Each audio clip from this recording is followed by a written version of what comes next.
Hello जी, कैसे हो आप सब। और मैं वेलकम करती हूँ फिर से आपके अपने चैनल पर।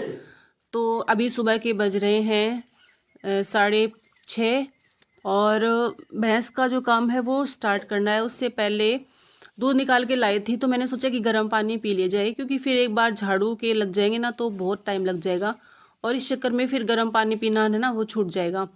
और गर्म पानी पीने की जो आदत है ना सुबह सुबह बहुत ही अच्छी है। ये हमको सबने बेटी ने सिखाई है कि गर्म पानी पीना चाहिए।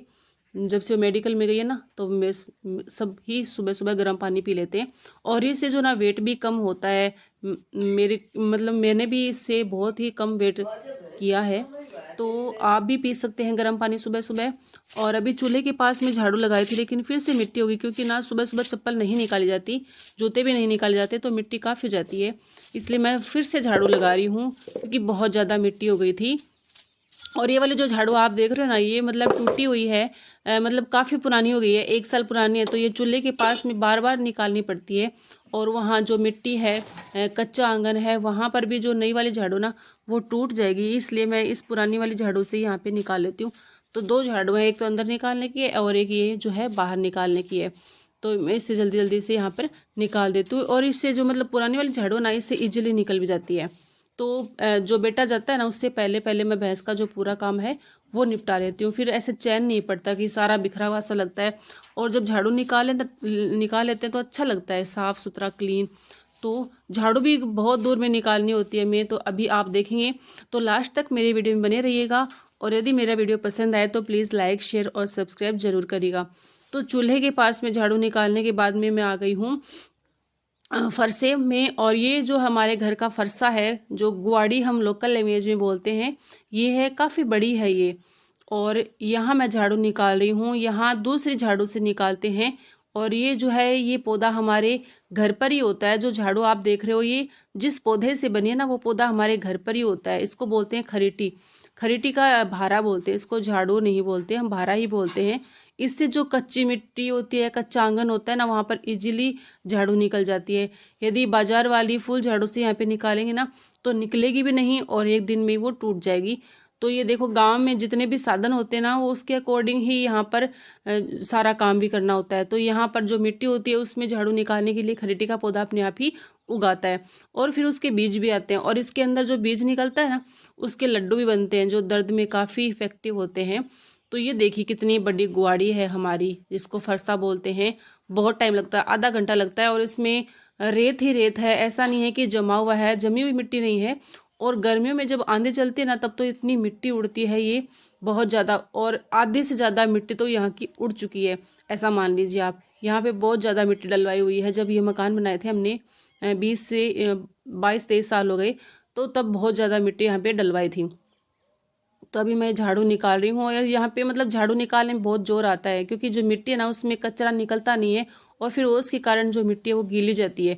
तो 2-3 बार ऐसे इधर उधर रगड़ करके झाड़ू को और फिर कचरा उससे निकालना होता है। सुबह सुबह जो है झाड़ू निकालते निकालते जो कमर है वो भी दर्द करने लग जाती है। इतनी झाड़ू निकालनी पड़ती है, ऐसे लगता है जैसे काम वाली बाई हो ना, ऐसे लगता है। सुबह सुबह तो हालत ऐसी हो जाती है। और लगभग 1 बीघा में तो भारी मतलब जो झाड़ू है वो निकल जाती है, एक से ज़्यादा ही निकल जाती है, क्योंकि अभी तो भैंस का जो ढारा है उसे भी साफ़ करना है। और इधर जो है ये मेन गेट है, इधर ये थोड़ा सा चबूतरा बनाया हुआ है ताकि जो बाइक है गाड़ी है वो इजीली यहाँ पे निकल सके। तो यहाँ पर भी जो बाइक को बार बार निकालते हैं ना तो मिट्टी जाती है, या फिर फवारे का पानी आता है तो उसे उछल उछल के मिट्टी जमा हो जाती है। तो यहाँ पर भी मैं इधर से झाड़ू निकाल देती हूँ।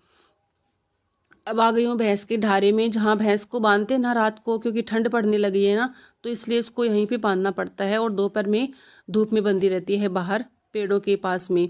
तो ये उसका गोबर जो है सुबह सुबह बहुत ज़्यादा काट के रखती है, मतलब कचरा सा कर देती है। और हाथ भी नहीं लगाए जाते क्योंकि ठंडा होता है सुबह सुबह। तो मैं इससे ही जो इससे सरकाते ना उससे डाल लेती हूँ, फिर जो कचरा बचता है उससे उस भारे से फिर साफ करके और उसके अंदर डाल लेती हूँ। यही ट्रिक अपनाती हूँ मैं। तो बार बार में उससे हाथ भी नहीं करने पड़ते और फिर जो है फटते भी नहीं है, क्योंकि बार बार मिट्टी में हाथ देने से फट जाते हैं, एलर्जी हो जाती है ना। तो 2-3 साल तो मुझे इतनी एलर्जी हुई थी हाथों में और पैरों में भी, पैरों में मतलब छाले से हो जाते थे। उसके मतलब मैंने उस छालों की और एलर्जी की जयपुर से भी 3-4 बार दवाई ले ली, लेकिन कोई फ़र्क नहीं पड़ा। उसके बाद मैंने किसी से पूछा और देसी नुस्खे जो होते हैं ना, आंवले आंवले की कैंडी बना के मैंने कम से कम एक सीज़न में 20 किलो आंवले मैंने खाए हैं, और उससे जो मेरे हाथों और पैरों की एलर्जी है वो बिल्कुल ख़त्म हो गई है। तो यदि आप में से किसी को भी ऐसी एलर्जी है तो आप आंवले खा करके अपनी एलर्जी को दूर कर सकते हैं। ये मेरा अपनाया हुआ नुस्खा है, और आप देखेंगे यदि आप इसे एक बार भी ट्राई करेंगे ना तो इसमें आपको सफलता ज़रूर मिलेगी। तो ये मैंने जो दत्तालीस को बोलते हैं उसे साफ़ कर दिया है। अब ये ढारे के बाहर आ गई हूँ। ढारे के बाहर भी काफ़ी दूर में हमें झाड़ू निकालनी पड़ती है। जितनी झाड़ू निकालेंगे, जितना अच्छा करेंगे ना उतना ही अच्छा लगता है। और यदि बिना झाड़ू के हम बैठे रहेंगे ना तो ऐसा लगता है पता नहीं आज तो कौन सा काम नहीं किया, ना तो खाने का मन करता है ना कुछ और दूसरा काम करने का मन करता है। तो सुबह सुबह जल्दी जल्दी काम को निपटा लेती हूँ। सूरज अभी निकलना शुरू हुआ है और मैं दिखाऊंगी आपको कि सूरज कैसे निकला है। गाँव में सूरज का व्यू वो भी मैं अभी आपके साथ शेयर करने वाली हूँ। तो ये झाड़ू काफ़ी दूर में निकलती जाएगी, काफ़ी दूर में, और फिर जो अंदर की झाड़ू है वो तो अभी बाकी ही रह जाएगी। लेकिन है ना, अंदर की झाड़ू निकालने में ज़्यादा जोर आता है क्योंकि वहाँ पे सामान काफ़ी बिखरा हुआ होता है और सामान को सेट भी करना होता है। यहाँ पर तो बाहर तो क्या है, झाड़ू लेकर के फिर निकालनी होती है, तो इसमें ज़्यादा जोर नहीं आता। टाइम तो लगता है लेकिन जोर नहीं आता। अंदर का साफ़ करने में ज़्यादा जोर आता है। तो ये मैंने डायरे के बाहर थोड़ी सी झाड़ू निकाली है, और वो देखो भैंस का बाड़ा है वहाँ पर बाहर दिन में बांध देते हैं, और सूरज भी निकल आया है। ये सूरज का व्यू है, सूर्योदय हो गया है। सुंदर लग रहा है ना। खेत में मतलब सूर्योदय और सूर्यास्त का दृश्य बड़ा ही मनोरम लगता है, जो शहरों में बड़ा ही दुर्लभ है। तो गांव में इजीली हम इसे देख सकते हैं। तो ये है हमारा खेत, और ये सरसों का पेड़ है। इसके नीचे मतलब जब गर्मियों का टाइम होता है ना तो भैंस को यहाँ पे बांध देते हैं। ये है ढारा, इसके अंदर हम भैंस को बांध देते हैं।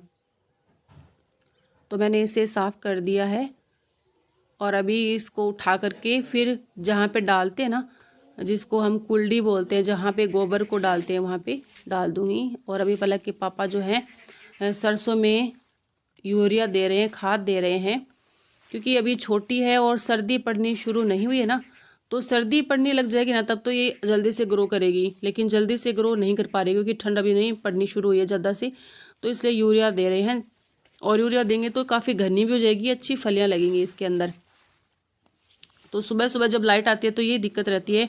और कई बार तो अब तो मान लो जब पैसे का साधन हो गया तो 2-3 सेट होते हैं लाइनों के, लेकिन एक टाइम ऐसा भी था जब रात को उठ करके, और जब पाड़ा पड़ता था ना, बर्फ़ जमती थी, उस टाइम भी मतलब लाइन बदलते थे पाइपों को उठा उठा करके। तो वो कम से कम वो टाइम तो अब नहीं रहा, क्योंकि 2-3 सेट हो गए हैं पाइपों के भी। और लाइट भी भगवान का शुक्र है कि लाइट भी ऐसे टाइम पर आती है, दिन में आती है और सुबह आती है। तो रात का चक्कर नहीं होता है कि मोटर चलानी है या लाइन बदलनी है। तो उस झंझट से तो छुटकारा मिल गया है। तो ये मतलब खाद छिड़क के इसको जल्दी से फिर ग्रो करवा दें।